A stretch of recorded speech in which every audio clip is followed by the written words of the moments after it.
જો હું તમને કહું કે પોલીસ ચોરને પકડવા ગઈ હતી પણ ચોર પોલીસની જ ગાડી લઈને ભાગી ગયો તો શું તમે વિશ્વાસ કરશો?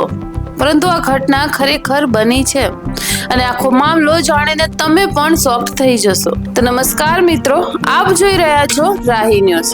તો વાત એમ છે કે છત્તીસગઢના અંબિકાપુરામાંથી એક એવી ઘટના સામે આવી છે જેને જોઈ સૌ કોઈ આશ્ચર્યમાં મુકાઈ ગયા છે.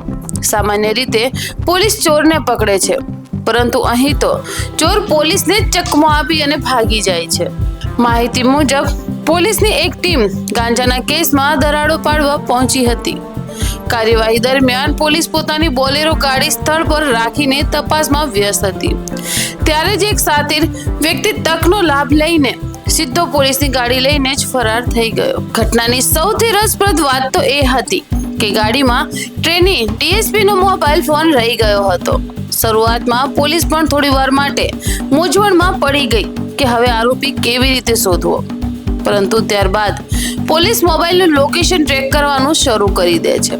ટેકનોલોજીની મદદથી થોડાક જ સમયમાં ગાડી ક્યાં છે તેની માહિતી મળી ગઈ. ત્યારબાદ પોલીસની ટીમ તરત જ સક્રિય થઈ અને આરોપીને ગાડી સાથે ઝડપી પાડ્યો.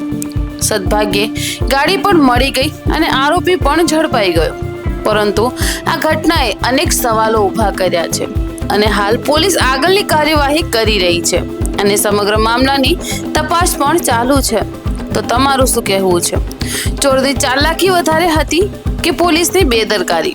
કમેન્ટ બોક્સમાં જરૂરથી બતાવજો અને આવી જ રસપ્રદ માહિતી અને સત્ય સમાચાર માટે જોડાયેલા રહો રાહી ન્યૂઝ સાથે.